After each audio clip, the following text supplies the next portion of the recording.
नमस्कार, जय जोहार। क्या आप भी गवर्नमेंट एग्जाम्स की तैयारी करना चाहते हैं? क्या आप भी मेमोरी टेक्निक्स और ट्रिक्स के जरिए बहुत ही कम समय में स्मार्ट स्टडी करना चाहते हैं? क्या आप चाहते हैं कि सीजी व्यापम टॉपर आपको पढ़ाए? तो डाउनलोड करिए योगेंद्र साहू क्लासेस ऐप। यहाँ 10 से अधिक गवर्नमेंट एग्जाम्स क्रैक करने वाले और सीजी व्यापम टॉप करने वाले योगेंद्र सर सीजीपीएससी और सीजी व्यापम के अंतर्गत होने वाले सभी एग्जाम्स की तैयारी कराएं। तो डाउनलोड करिए Yogendra Sahu classes app to be the best, learn from the best.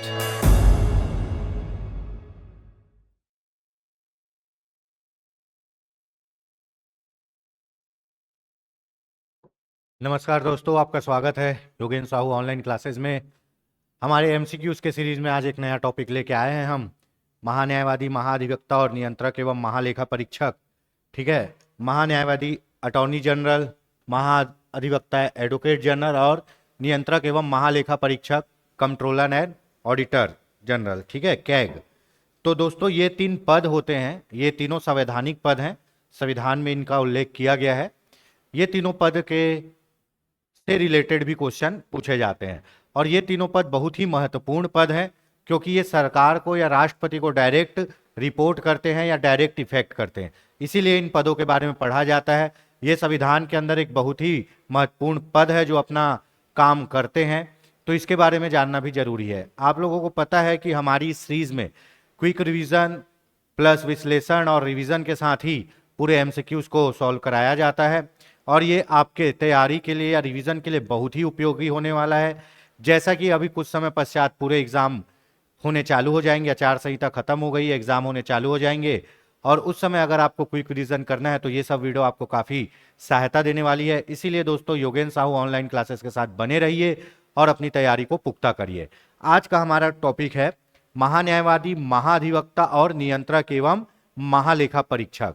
तो दोस्तों इनसे क्वेश्चन आते हैं और क्वेश्चन मॉडरेट लेवल के होते हैं, ना ज़्यादा कठिन ना ज़्यादा सरल, पर सरकार में ये बहुत महत्वपूर्ण भूमिका में निभाते हैं, शासन प्रशासन में बहुत महत्वपूर्ण भूमिका निभाते हैं, इसीलिए इनको पढ़ना जरूरी है। ठीक है, तो बिना देर किए वीडियो प्रारंभ करते हैं। दोस्तों आज का पहला क्वेश्चन है, भारत सरकार के कानूनी विषयों पर कौन परामर्श देता है? भारत सरकार को कानूनी विषयों पर कौन परामर्श देता है? आपको पता है दोस्तों कौन देता है? भारत सरकार को कानूनी परामर्श कौन देता है? अटॉर्नी जनरल देता है। कौन देता है? अटॉर्नी जनरल देता है। देखिए दोस्तों, महान्यायवादी अटॉर्नी जनरल क्या होता है? भारत सरकार का वकील बोल सकते हो आप। भारत सरकार का वकील, भारत सरकार के कानून का ज्ञाता, भारत सरकार को कानूनी सलाह देने के लिए, है ना, अनुच्छेद 76 में एक पद रखा गया है जिसका नाम है महाधिवक्ता या अटॉर्नी जनरल। ये क्या करता है दोस्तों? ये करता है भारत सरकार को कानून से संबंधित सभी सलाह देता है। अगर आप भारत सरकार पर कोई केस करोगे तो केस कौन लड़ेगा दोस्तों? अटॉर्नी जनरल लड़ेगा या उनके सेक्रेटरी लड़ेंगे? तो भारत सरकार का, सरल शब्दों में भारत सरकार का वकील कौन होगा?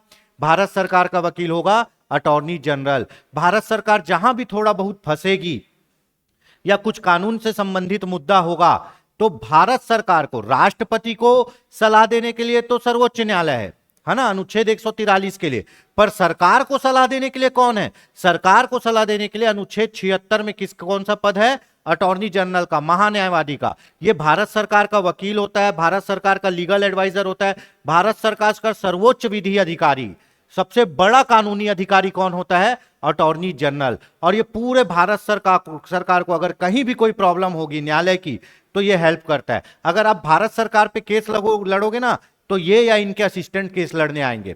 ठीक है, भारत सरकार को कहीं केस लड़ना है तो ये इनको वकील बनाएंगी। और ये अटॉर्नी जनरल का दोस्तों इतना पावर होता है कि पूरे भारत क्षेत्र में कहीं भी ये सुनवाई कर सकता है ना, पूरे भारत क्षेत्र में कहीं भी सुनवाई कर सकता है, किसी भी कोर्ट में जाके खड़े हो सकता है। सबसे बड़ी बात, अनुच्छेद 88 के द्वारा अटॉर्नी जनरल लोकसभा और राज्यसभा की बैठकों में भी भाग ले सकता है, जबकि ये लोकसभा राज्यसभा का सदस्य नहीं है, तो भी अनुच्छेद 88 के द्वारा ये लोकसभा और राज्यसभा की बैठकों में भाग ले सकता है। इसके पद का उल्लेख अनुच्छेद 76 में किया गया है। ठीक है, और लोकसभा और राज्यसभा की बैठकों में भाग लेता है अनुच्छेद 88 के द्वारा। आपको जान के हैरानी होगी, ये लोकसभा में बोल सकता है ना, लोकसभा में पक्ष रख सकता है, लोकसभा की समितियों का सदस्य भी बन सकता है, बस किसी भी सदन में वोट नहीं दे सकता, क्योंकि ये वहां का सदस्य नहीं है, इसीलिए वोट नहीं कर सकता। बैठक में भाग ले सकता है, संयुक्त बैठक में भाग ले सकता है ना, बोल सकता है। ठीक है, अनुच्छेद 88 के द्वारा। और भारत सरकार के कोई भी कोर्ट में सुनवाई कर सकता है। क्यों? क्योंकि ये भारत सरकार का वकील होता है। ठीक है, तो भारत सरकार को कानूनी विषयों पर परामर्श कौन देता है? अटॉर्नी जनरल देता है। पहला क्वेश्चन हो गया दोस्तों। अगला देखते हैं, निम्नलिखित में से कौन राष्ट्रपति के प्रसाद पर्यंत अपना पद धारण करता है? प्रसाद पर्यंत मतलब जब तक राष्ट्रपति चाहे तब तक, जब तक राष्ट्रपति चाहे तब तक। आपको पता है लोकसभा अध्यक्ष का कार्यकाल सामान्यतः 5 साल का, नियंत्रक और महालेखा परीक्षक का 6 साल, है ना, मुख्य निर्वाचन आयुक्त का इसका भी वही मान लो 6 साल तक। ठीक है, एक ही आदमी है जो राष्ट्रपति के प्रसाद पर्यंत, जब तक राष्ट्रपति चाहे तब तक, जब तक राष्ट्रपति चाहे तब तक वो महान्यायवादी अपने पद पर बना रहता है। महान्यायवादी के पद की योग्यता क्या होती है दोस्तों? भारत का नागरिक हो और सर्वोच्च न्यायालय के न्यायाधीश बनने की योग्यता हो। भारत का नागरिक हो और सर्वोच्च न्यायालय के न्यायाधीश बनने की योग्यता हो। इसको वेतन और भत्ते संसद द्वारा निर्धारित होते हैं। ठीक है, और ये किसके प्रसाद पर्यंत अपना पद धारण करे रहता है? राष्ट्रपति के। तो राष्ट्रपति के प्रसाद पर्यंत कौन पद पर रहेगा? महान्यायवादी। Answer D. चलिए आगे देखते हैं, भारत के महान्यायवादी को कैसे नियुक्त किया जाता है? कौन नियुक्त करता है दोस्तों? राष्ट्रपति करता है। भारत के महान्यायवादी की नियुक्ति कौन करता है? राष्ट्रपति करता है, भारत का राष्ट्रपति। और ये भारत के राष्ट्रपति के प्रसाद पर्यंत ही अपना क्या पद धारण करता है? ठीक है, ये किसके? भारत के राष्ट्रपति के प्रसाद पर्यंत ही अपना पद धारण करता है। ठीक है, उसके बाद निम्नलिखित में से किसे भारत सरकार का प्रथम विधि अधिकारी समझा जाता है? मैं बोला ना, भारत का महान्यायवादी क्या होता है? भारत सरकार का वकील होता है। ये भारत सरकार को कानूनी सलाह देता है, भारत सरकार की तरफ से केस लड़ेगा। भारत सरकार किसी के ऊपर केस करेगी तो ये केस लड़ेगा। ये पूरे भारत के किसी भी न्यायालय में सुनवाई करने का अधिकार है। इसको संसद के दोनों सदनों में बैठने बोलने का अधिकार है, केवल मत नहीं दे सकता है। ठीक है, तो भारत सरकार का कौन विधि अधिकारी कौन होता है? भारत का महान्यायवादी। कौन से अनुच्छेद में है? अनुच्छेद 76 में है। ठीक है, निम्नलिखित में से किसको अपने कर्तव्यों के पालन में भारत के राज्य क्षेत्र के सभी न्यायालयों में सुनवाई का अधिकार होगा? किसको होगा जी? भारत के महान्यायवादी को। क्यों? क्योंकि मैं आपको बताया कि अनुच्छेद 76 के अनुसार भारत के महान्यायवादी की नियुक्ति करता है राष्ट्रपति। किसको नियुक्त करता है? जो आदमी सर्वोच्च न्यायालय का न्यायाधीश बनने की योग्यता रखता हो। और ये किसके प्रसाद पर्यंत? राष्ट्रपति के। जब तक राष्ट्रपति चाहेगा तब तक अपने पद पर धारण किए रहेगा। जैसे आपके वेणुगोपाल राव जी जो भारत के महान्यायवादी थे या शायद अभी भी है, बहुत समय से हैं। ठीक है, उसके बाद ये भारत सरकार का वकील है। आप कहीं भी केस करोगे भारत सरकार के ऊपर तो कौन केस लड़ने आएगा? महान्यायवादी। तो भारत के किसी भी न्यायालय में, भारत के किसी भी न्यायालय में सुनवाई का अधिकार किसको होता है? भारत के महान्यायवादी को। ठीक है, भारत के महान्यायवादी के विषय में निम्नलिखित कथनों पर विचार कीजिए। देखिए दोस्तों, वह भारत के राष्ट्रपति द्वारा नियुक्त किया जाता है? बताइए। हाँ, बिल्कुल भारत के राष्ट्रपति द्वारा नियुक्त किया जाता है। ठीक है, भारत के राष्ट्रपति द्वारा नियुक्त किया जाता है। हाँ, किया जाता है। और भारत के राष्ट्रपति के प्रसाद पर्यंत ही कब तक पद पर रहता है? उसमें वही योग्यता होनी चाहिए जो सर्वोच्च न्यायालय के न्यायाधीश होने की होती है। यह भी सही है। अनुच्छेद 76 के अनुसार भारत का राष्ट्रपति ऐसे आदमी को भारत का न्यायवादी नियुक्त करेगा जो सर्वोच्च न्यायालय का न्यायाधीश बनने की योग्यता होती हो। उसे संसद के किसी एक सदन का सदस्य नहीं दोस्तों, वो संसद के किसी भी सदन का सदस्य नहीं होता, तो भी संसद के दोनों सदन लोकसभा और राज्यसभा में बैठ सकता है, बात कर सकता है, समिति का सदस्य बन सकता है, बोल सकता है, पर वोट नहीं दे सकता। ये चीज को एकदम समझ लीजिए कि किसी भी सदन में वोट वही आदमी देगा जो आदमी उस सदन का सदस्य होगा। तो ये सदन का सदस्य नहीं है, तब भी ये दोनों सदनों में बैठ सकता है। कौन से अनुच्छेद के अनुसार? अनुच्छेद 88 के अनुसार, है ना। संसद द्वारा महाभियोग लगाकर उसे हटाया जा सकता है? नहीं। भारत के महान्यायवादी की नियुक्ति कौन करता है? राष्ट्रपति। और जब तक राष्ट्रपति चाहेगा, राष्ट्रपति के प्रसाद पर्यंत, प्रसाद पर्यंत मतलब जब तक राष्ट्रपति का आशीर्वाद है तब तक वो पद पर बना रहेगा, तो उसको हटाने का तो सवाल ही नहीं पैदा होता। तो केवल 1 और 2 सही है। आई होप सो कि आपको डिस्कशन समझ में आया होगा दोस्तों। बहुत बढ़िया डिस्कशन चल रहा है, ऐसी वीडियो पर बने रहिए अंत तक। चैनल को सब्सक्राइब करिए, लाइक करिए, और अपने जो भी डाउट है उसको कमेंट में आप लिख सकते हैं। भारत का न्यायवादी, भारत का महान्यायवादी क्या क्या कर सकता है देखते हैं दोस्तों। लोकसभा की कार्रवाई में भाग ले सकता है? ले सकता है। लोकसभा की किसी समिति का सदस्य हो सकता है? बिल्कुल हो सकता है। लोकसभा में बोल सकता है? बिल्कुल बोल सकता है। लोकसभा में मतदान कर सकता है? नहीं कर सकता। यहां बात हो रही है अनुच्छेद 88 की। अनुच्छेद 88 के अनुसार दोस्तों भारत का न्यायवादी क्या कर सकता है? लोकसभा राज्यसभा दोनों की बैठकों में भाग ले सकता है, पहला चीज। दोनों सदन में बोल सकता है, दूसरा चीज। दोनों सदन में समिति का सदस्य भी हो सकता है, ठीक है, लेकिन वोट नहीं दे सकता। वहां किसी भी प्रस्ताव पर वो वोट नहीं दे सकता। क्यों नहीं दे सकता दोस्तों? क्योंकि वो सदस्य नहीं है। अनुच्छेद 88 में कहा है भारत का महान्यायवादी संसद का सदस्य ना होते हुए भी उसके बैठकों में भाग ले सकता है, बोल सकता है, पर वोट नहीं दे सकता। तो इसमें क्या सही है दोस्तों? 1 2 3 सही है। इसका आंसर होगा ऑप्शन सी।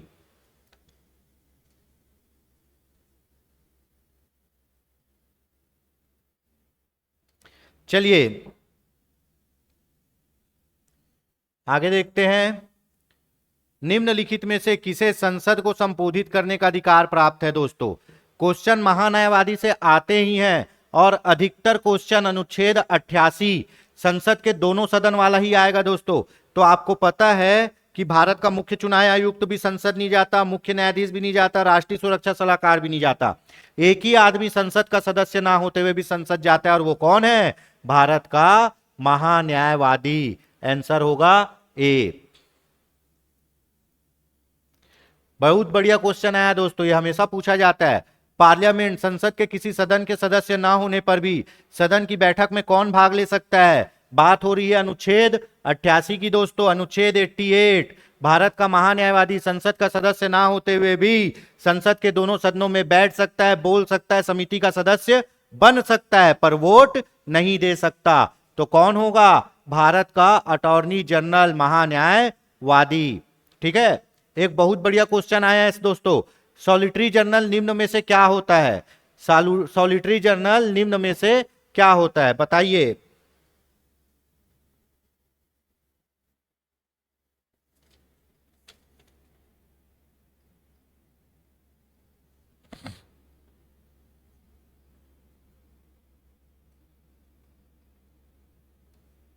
ठीक है, सॉलिटरी जनरल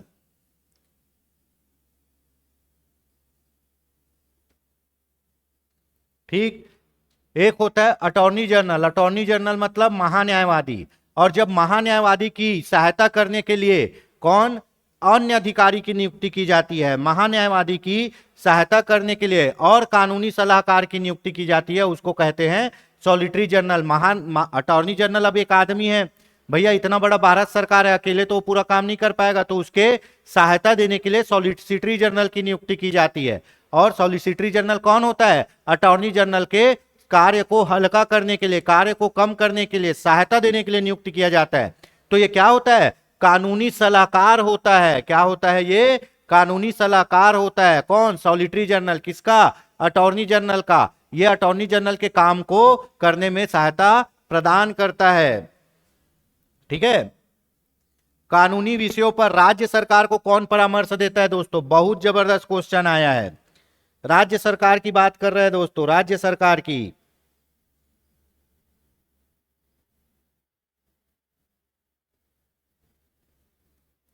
ठीक है, चलिए बात हो रही थी भारत सरकार की, और जब भारत सरकार की बात होगी तो उसका पहला कानूनी अधिकारी भारत सरकार का वकील कौन होगा? Attorney general. अटॉर्नी जनरल किसमें है? अनुच्छेद 76 में। अब बात हो रही है राज्य सरकार की। तो जैसे भारत सरकार केंद्र सरकार के पास एक उनका वकील होता है जिनको हम अटॉर्नी जनरल कहते हैं, जो भारत सरकार की ओर से कानूनी सलाह देता है, केस लड़ता है, भारत सरकार के पक्ष की पैरवी करता है, उसको बोलते हैं अटॉर्नी जनरल। और सेम ऐसा ही एक पोस्ट राज्य सरकार में होता है, जो राज्य सरकार के केस को देखता है, राज्य सरकार की ओर से केस लड़ता है, राज्य सरकार की ओर से पैरवी करता है, उसको बोलते हैं क्या? Advocate general. क्या बोलते हैं? Advocate general. ठीक है, उसको क्या बोलते हैं दोस्तों? Advocate general. एडवोकेट जनरल को बोलते हैं महाधिवक्ता। क्या बोलते हैं? महाधिवक्ता। महाधिवक्ता ये कहां होता है? राज्य में होता है। और कौन से अनुच्छेद में? अनुच्छेद 65 में, 165 में। यहां क्या होता है? महान्यायवादी। महान्यायवादी। और ये किसके होता है? ये होता है केंद्र सरकार में। ठीक है, जैसे केंद्र सरकार में अटॉर्नी जनरल होता है, वैसे ही राज्य सरकार में एडवोकेट जनरल होता है। तीन चीजें हैं दोस्तों। अटॉर्नी जनरल मतलब केंद्र सरकार का वकील, सॉलिसिटरी जनरल मतलब केंद्र सरकार के वकील का सहायता करने वाला, एडवोकेट जनरल मतलब राज्य सरकार का वकील, अटॉर्नी जनरल मतलब केंद्र सरकार, एडवोकेट जनरल मतलब राज्य सरकार। अटॉर्नी जनरल अनुच्छेद 76, एडवोकेट जनरल अनुच्छेद 165।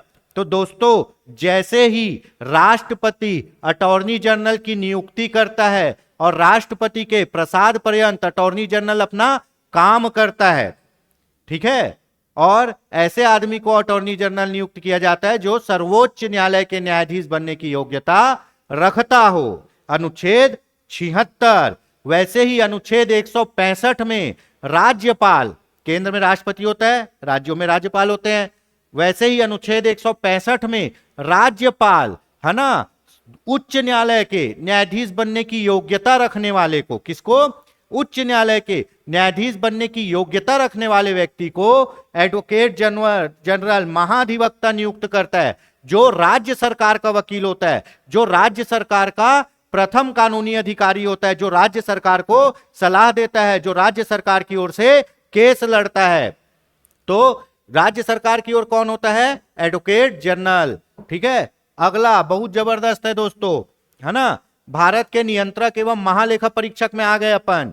महान्यायवादी हो गया, ठीक है, नियंत्रक एवं महालेखा परीक्षक, इसको बोलते हैं कंट्रोलर एंड ऑडिटर जनरल, जिसको बोलते हैं कैग। ये बहुत ही खतरनाक आदमी होते हैं दोस्तों, इनका बहुत बड़ा रोल होता है। भारत के नियंत्रक एवं महालेखा परीक्षक की नियुक्ति कौन करता है?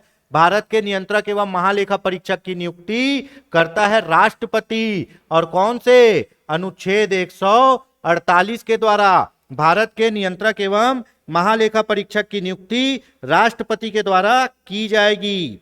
ठीक है,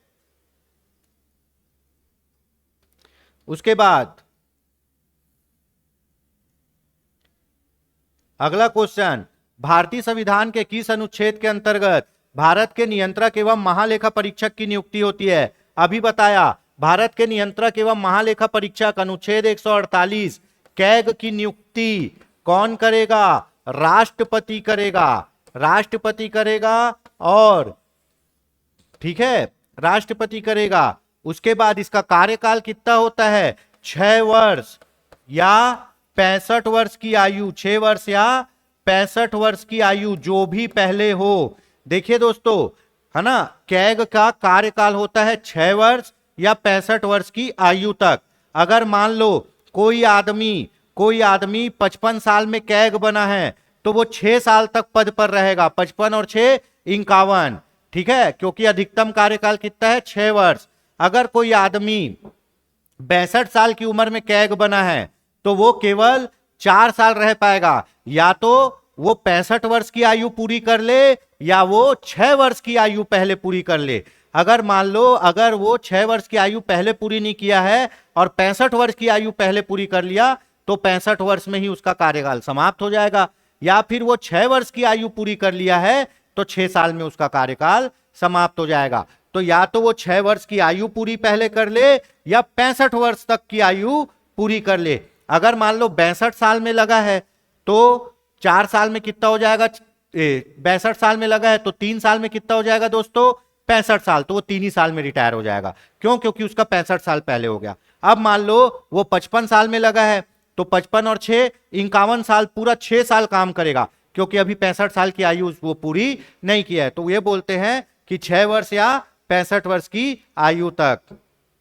ठीक है।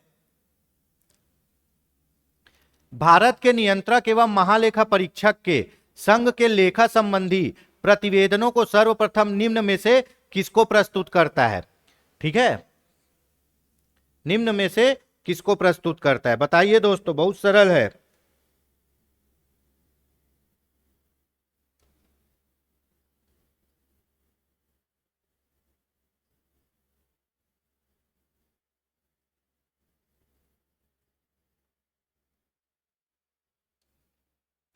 ठीक है, भारत के नियंत्रक एवं महालेखा परीक्षक, संघ बोल रहा है, संघ मतलब केंद्र, केंद्र के अंकेक्षण रिपोर्ट को किसको प्रस्तुत करता है? ठीक है, रिपोर्ट प्रस्तुत करना, अंकेक्षण रिपोर्ट केंद्र में प्रस्तुत करना, अनुच्छेद 151 1। ठीक है, केंद्र सरकार की रिपोर्ट को प्रस्तुत करना, अनुच्छेद 151 1। और राज्य सरकार की रिपोर्ट को प्रस्तुत करना, केंद्र सरकार, केंद्र और राज्य सरकार की रिपोर्ट को प्रस्तुत करना, अनुच्छेद 151 2, राज्य सरकार। ठीक है, राज्य सरकार को रिपोर्ट देगा, है ना, राज्य सरकार के। ठीक है, देखिए पद का नाम है अनुच्छेद 148 में कंट्रोलर एंड ऑडिटर जनरल, जिसको बोलते हैं कैग। कैग एक ऐसा आदमी होता है जो ऑडिट करता है, आराम से समझिए, कैग एक ऐसा आदमी होता है जो ऑडिट करता है। ऑडिट किसका किया जाता है? खर्चों का, पैसों का ऑडिट किया जाता है। केंद्र सरकार कोई पैसा खर्चा कर रही है, उसका ऑडिट कौन करेगा? कैग करेगा। केंद्र सरकार के पूरे पब्लिक सेक्टर यूनिट का ऑडिट कौन करेगा? कैग करेगा। सरकार आपके संचित निधि और आकस्मिक निधि से जो पैसा निकालेगी उसका ऑडिट कौन करेगा? कैग करेगा। कैग को वॉच डॉग कहा जाता है दोस्तों, कैग को वॉच डॉग, है ना, सार्वजनिक धन का प्रहरी। ठीक है, वॉच डॉग, सार्वजनिक धन का प्रहरी, मतलब ये देखा जाता है कैग के द्वारा कि सरकार जो पैसा खर्चा कर रही है, कहीं भ्रष्टाचार तो नहीं हो रहा है, कहीं पैसे को गलत जगह तो यूज नहीं हो रहा है। मतलब सरकार के पूरे खर्चों को चेक कौन करता है? कैग करता है। सरकार संसद से जो पैसा निकाल के खर्चा, सरकार जो संचित निधि से पैसा निकाल के खर्चा कर रही है, संचित निधि हो गया, आकस्मिक निधि हो गया, यहां से जो पैसा निकाल के खर्चा कर रही है, इसको चेक कौन करता है? खर्चों को कैग करता है। सरकार के जो पब्लिक सेक्टर यूनिट है, पीएसयू, है ना, उनके पूरे लेखा, उनके अकाउंट को कौन चेक करता है? कैग करता है, और देखता है कहीं घपला तो नहीं हो रहा है, कहीं कोई चोरी तो नहीं कर रहा है, और सरकार जो योजनाओं में पैसा खर्चा की है वो पैसा सही जगह खर्चा हुआ है या नहीं, कहीं कोई घपला तो नहीं हुआ है, इसको भी कौन चेक करता है? कैग करता है। जैसा सीए करता है ना ऑडिटिंग, सीए ऑडिटिंग करता है, वैसे ही कैग ऑडिटिंग करता है, पूरे खर्चों को चेक करता है, और खर्चों को चेक करके रिपोर्ट किसको देता है? राष्ट्रपति को। खर्चों को चेक करके रिपोर्ट किसको देगा? राष्ट्रपति को। क्यों? क्योंकि नियुक्ति कौन किया है? राष्ट्रपति। अब राष्ट्रपति उस रिपोर्ट को क्या करेगा पता है दोस्तों? लोकसभा और राज्यसभा में दिखवाएगा। अब राष्ट्रपति उस रिपोर्ट को क्या करेगा? लोकसभा और राज्यसभा में दिखवाएगा। अब लोकसभा में जब सरकार कहां बैठती? लोकसभा में। अब जब लोकसभा में उस रिपोर्ट को देखते हैं तो उस रिपोर्ट पर बहस कौन करता है? लोक लेखा समिति, जिसका अध्यक्ष कौन होता है? विपक्ष का नेता। अब विपक्ष वाले के पास तुम्हारे खर्चों का हिसाब है, तो वो बोलेगा किसको? अध्यक्ष को, माननीय अध्यक्ष महोदय, है ना, संसदीय भाषा में, संसद में ऐसे डायरेक्ट बात नहीं करते हैं, अध्यक्ष पीठासीन जो सामने बैठे हैं ना, उसके थ्रू बात करते हैं। माननीय अध्यक्ष महोदय, कैग की रिपोर्ट के अनुसार फलाना फलाना सरकार ने, है ना, इतने 1000 करोड़ का घोटाला किया, ये देखो कैग की रिपोर्ट, ये बात होता है। अब सोचो कैग की रिपोर्ट कितना इंपॉर्टेंट होता है, इसीलिए किसको रखा गया है? कैग को। और कैग को किसका आंख और कान कहा जाता है? लोक लेखा समिति का। किसका? लोक लेखा समिति का। वो रिपोर्ट बनाता है। कैग, कंट्रोलर और ऑडिटर जनरल, पूरा खर्चों का हिसाब देखेगा कि पैसा सही जगह खर्चा हुआ है नहीं, और रिपोर्ट बना के किसको दे देगा? राष्ट्रपति को। अब राष्ट्रपति क्या करेगा? लोकसभा राज्यसभा में रिपोर्ट को भेज देगा। सदन पे रखवाना बोलते हैं, सदन पे रिपोर्ट रख देगा। अब रिपोर्ट रख दिया, अब उस रिपोर्ट पर बहस कौन करेगा? विपक्ष। विपक्ष का नेता किसका सदस्य होता है? लोक लेखा समिति का। विपक्ष का सदस्य, विपक्ष का नेता किसका अध्यक्ष होता है? लोक लेखा समिति का। अब विपक्ष का नेता सरकार से पूछेगा प्रश्न, किसके आधार पर? कैग की रिपोर्ट के आधार पर। जैसे आपका बोफोर्स घोटाला है ना, कोलगेट घोटाला, 2G स्पेक्ट्रम घोटाला, जीप घोटाला, ये सब किसकी रिपोर्ट से खुले थे? ये सब कैग की रिपोर्ट से ही खुले थे। ठीक है, कैग ने ही हिसाब किताब करके ये सब रिपोर्ट बनाया था और घोटाला और भ्रष्टाचार पकड़ाया था। और कैग की रिपोर्ट पे सदन में बात कौन करता है? लोकसभा में लोक लेखा समिति। ठीक है, लोक लेखा समिति बात करती है, और वो क्या करती है? वो करती है बहस। ठीक, लोक लेखा समिति का अध्यक्ष कौन होता है? विपक्ष का नेता। ठीक है, तो देखते हैं, भारत के नियंत्रक एवं महालेखा परीक्षक के संघ का लेखा संबंधी प्रतिवेदन किसको प्रस्तुत करता है? राष्ट्रपति को। किसको प्रस्तुत करता है? राष्ट्रपति को। और राष्ट्रपति इस रिपोर्ट को कहां रखवाएगा? लोकसभा और राज्यसभा में।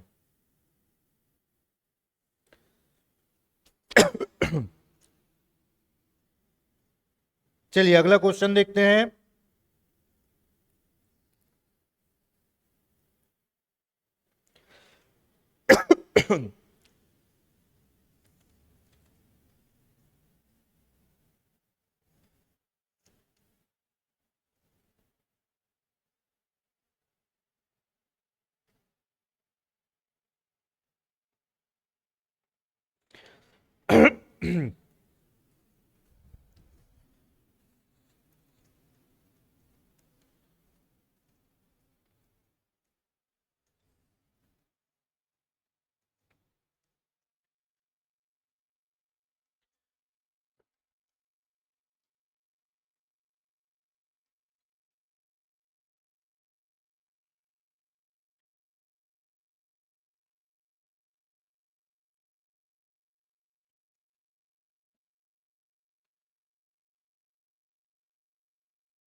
चलिए दोस्तों, ठीक है,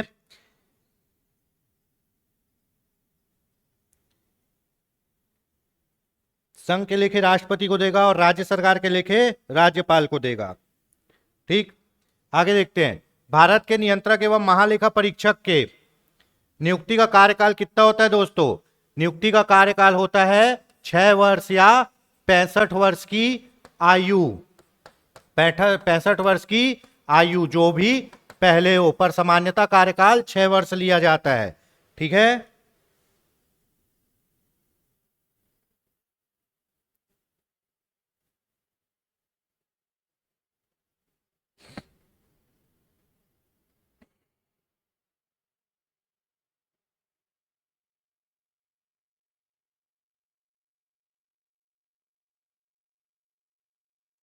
चलिए अगला देखते हैं।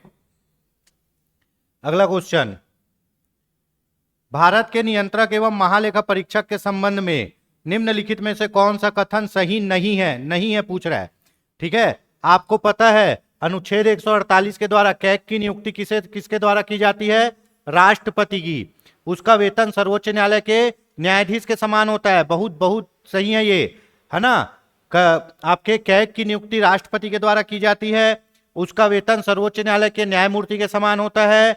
और दोस्तों सबसे बड़ी बात, सेवानिवृत्ति के पश्चात वो कोई भी सरकार में काम नहीं करता।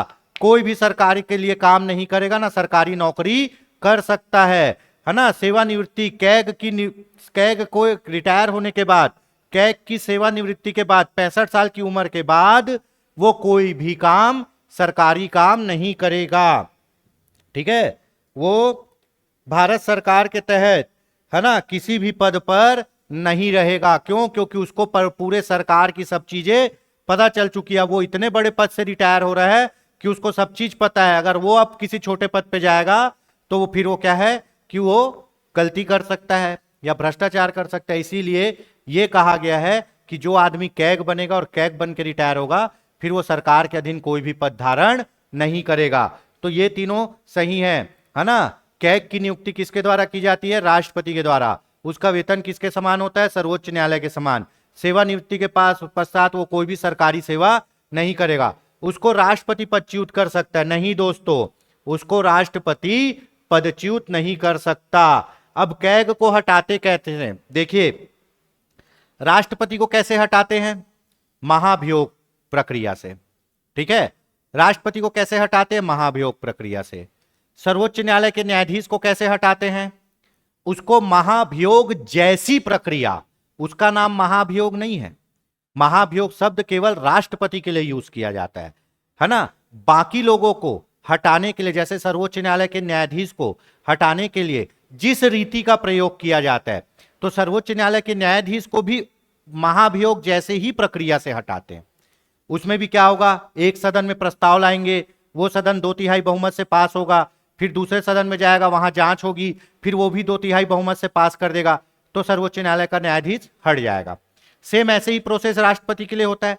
महाभियोग का जो प्रोसेस आपने पढ़ा है, जो मैंने बताया है, सेम वैसे ही प्रोसेस को फॉलो करते हैं सर्वोच्च न्यायालय के न्यायाधीश को हटाने के लिए। पर उसको महाभियोग नहीं बोलेंगे। महाभियोग शब्द केवल यूज होगा किसके लिए? राष्ट्रपति के लिए। बाकी के लिए क्या वर्ड यूज कर देते हैं? महाभियोग जैसी प्रक्रिया। तो भैया आपके कंट्रोलर एंड ऑडिटर जनरल को राष्ट्रपति नहीं हटा सकता है, उसको उसी प्रक्रिया से हटाया जाएगा जैसे सर्वोच्च न्यायालय के न्यायाधीश को हटाया जाता है। और सर्वोच्च न्यायालय के न्यायाधीश को कैसे हटाया जाता है? महाभियोग जैसी प्रक्रिया से हटाया जाता है। महाभियोग से नहीं हटाया जाता, महाभियोग जैसी प्रक्रिया से हटाया जाता है। प्रोसेस वैसे ही होगा, लेकिन उसका नाम बदल दिया गया है। तो भैया आपके कंट्रोलर एंड ऑडिटर जनरल को राष्ट्रपति नहीं हटाएगा, उसको कैसे हटाएंगे? सर्वोच्च न्यायालय के न्यायाधीश जैसे हटाएंगे। तो ये गलत है, तो इसका आंसर होगा ऑप्शन डी। ठीक है, भारत के नियंत्रक एवं महालेखा परीक्षक को उसके पद से हटाए जाने की प्रक्रिया निम्न में से किसके समान है? बताइए किसके समान है जी? कौन सी? है ना, लोकसभा अध्यक्ष? नहीं, लोकसभा अध्यक्ष को तो लोकसभा में प्रस्ताव पारित करके हटा देंगे। भारत का महान्यायवादी, भारत का महान्यायवादी को तो राष्ट्रपति अपने प्रसाद पर्यंत रखता है, राष्ट्रपति हटा देता है। संघ लोक सेवा आयोग का अध्यक्ष? नहीं। कौन? उच्चतम न्यायालय के न्यायाधीश को हटाने की जो प्रक्रिया होती है। और उच्चतम न्यायालय के न्यायाधीश को कौन सी प्रक्रिया से हटाते हैं? महाभियोग जैसी प्रक्रिया, या उच्चतम न्यायालय के न्यायाधीश को हटाने की प्रक्रिया भी बोल सकते हो। प्रक्रिया सेम टू सेम महाभियोग जैसे ही होती है। इसका ऑप्शन होगा ऑप्शन सी। चलिए, निम्नलिखित कर्तव्यों में से कौन सा एक भारत के नियंत्रक एवं महालेखा परीक्षक द्वारा पालन नहीं किया जाता? अब देखते हैं दोस्तों, नियंत्रक एवं महालेखा परीक्षक क्या क्या काम करता है।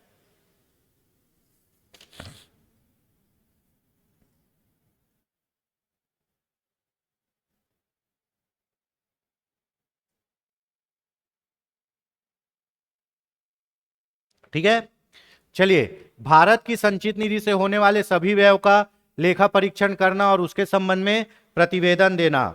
बिल्कुल सही है दोस्तों, मैं पहले ही बोला, भारत सरकार खर्चे के लिए पैसा कहां से निकालती है? संचित निधि से निकालती है। भारत सरकार की 3 निधि होती है ना, संचित निधि, आकस्मिक निधि और लोक लेखा निधि। संचित निधि में जितना भारत सरकार को पैसा मिलता है टैक्स से, दुनियादारी से, उसको संचित निधि में डालती है और उसी से फिर पैसा खर्चा करती है। आकस्मिक निधि को वो आकस्मिक काम के लिए रखी रहती है, जब इमरजेंसी होगा तब आकस्मिक निधि। और जितने अपन बैंक में एफडी में पैसा डालते हैं वो लोक लेखा निधि में रहता है। तो 3 टाइप की निधि होती है, इसको आगे पढ़ेंगे हम। ठीक है, तो भारत सरकार जो पैसा खर्चा करती है ना संचित निधि से, तो पैसा निकाल के सही जगह खर्चा हो रहा है ना नहीं हो रहा है उसकी जांच करती है, ये सही है। आकस्मिक निधि और लोक लेखाओं से होने वाले सभी व्ययों का लेखा परीक्षण करना और उसके संबंध में प्रतिवेदन देना, यह भी सही है। आकस्मिक निधि मतलब जब अपने पास इमरजेंसी आ जाए और तुरंत पैसे की जरूरत रहे तो उससे क्या होगा? आकस्मिक निधि से पैसा निकालेंगे। लोक लेखा निधि मतलब जो पैसा जनता का जमा रहता है बैंक में, वो लोक लेखा निधि में रहता है सामान्य तौर पर। तो उसका भी तीनों निधियों का क्या करता है? कंट्रोलर एंड ऑडिटर जनरल तीनों निधियों का ऑडिटिंग करता है। तो ये दोनों तो सही हो गया। सभी व्यापार, निर्माण, लाभ और हानि लेखाओं का परीक्षण करना और उनके संबंध में प्रतिवेदन देना, ये भी सही है दोस्तों, है ना। भारत सरकार को जितने भी भारत सरकार की कंपनियां हैं, पब्लिक सेक्टर यूनिट है ना, जहां से उसको पैसा मिलता है भारत सरकार को उसके उद्योगों से, उसका भी ऑडिटिंग करता है कौन? कैग। नाम ही है कंट्रोलर एंड ऑडिटर जनरल। तो भैया जो पैसा खर्चा हो रहा है निधियों से, लोक लेखा निधि, संचित निधि और आकस्मिक निधि से, उसको तो चेक करता ही है। भारत सरकार को उसके उद्योगों से जो कमाई होती है उसको भी चेक करता है। ठीक है, तो ये तीनों सही हो गया। सार्वजनिक धन की प्राप्ति और निर्गमन का नियंत्रण करना और यह सुनिश्चित करना कि सार्वजनिक राजस्व जो कोष में जमा हो, ये नहीं करता भाई, है ना। सरकार को कहां से पैसा मिल रहा है इसको नियंत्रित नहीं कर सकता कैग, ठीक है। और ये नहीं देखता है कि पैसा सही जगह जमा हो रहा है नहीं, वो ये देखता है कि पैसा सही जगह खर्चा हुआ है या नहीं, भ्रष्टाचार तो नहीं हुआ है। वो खर्चों का ऑडिटिंग करता है। भारत सरकार को कहां से प्राप्त हो रहा है ना, और कितना प्राप्त हो रहा है उसको नियंत्रित नहीं कर सकता, ठीक है। वो केवल ऑडिटिंग कर सकता है। पैसा कहां से कितना मिल रहा है, उसको कम मिलना चाहिए, ज्यादा मिलना चाहिए, ये काम कैग का नहीं है ना। तो ऑप्शन डी गलत है, ठीक है। तो इसका ऑप्शन क्या होगा? ऑप्शन डी, ये काम कैग के द्वारा नहीं किया जाता। कैग के द्वारा क्या किया जाता है? सरकार जो पैसा खर्चा करती है संचित निधि, आकस्मिक निधि, लोक लेखा निधि से, उसको चेक करता है। भारत सरकार के जो उद्योग है उसमें जो कमाई होती, खर्चे होती है, उसको चेक करता है, ठीक है। और रिपोर्ट किसको देगा? रिपोर्ट देगा वो राष्ट्रपति को। राष्ट्रपति रिपोर्ट कहां रखेगा? राष्ट्रपति रिपोर्ट रखेगा लोकसभा में। और लोकसभा में कौन रहता है? लोक लेखा समिति। और लोक लेखा समिति का अध्यक्ष कौन होता है? विपक्ष का नेता। और विपक्ष का नेता उस रिपोर्ट के आधार पर सरकार से क्या पूछेगा? सवाल। और सवाल का जवाब सरकार नहीं दे पाई तो फिर भ्रष्टाचार उजागर होता है, ठीक है। तो ये हो गया आपका ऑप्शन। चलिए अगला देखते हैं। निम्नलिखित में से कौन संसद की लोक लेखा समिति की बैठकों में उपस्थित रहता है? फिर से क्वेश्चन आ गया। देखिए, भारत के महाधिवक्ता, भारत के महान्यायवादी, भारत के नियंत्रक, महालेखा परीक्षक, उपलब्ध में से कोई नहीं, बताइए।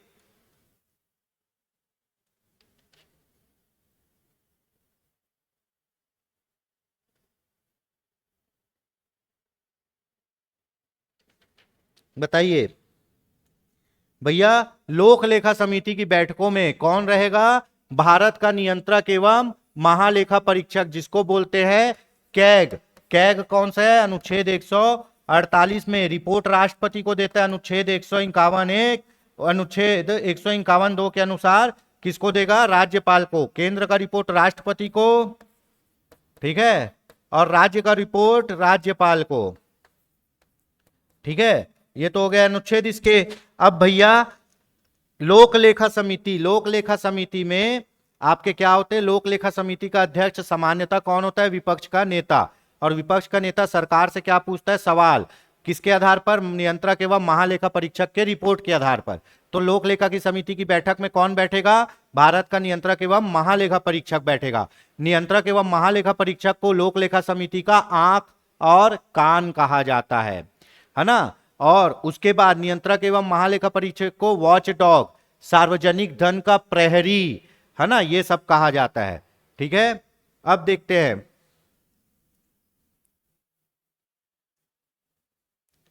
संविधान के कौन सा अनुच्छेद भारत के नियंत्रक एवं महालेखा परीक्षक के कर्तव्यों को बताता है?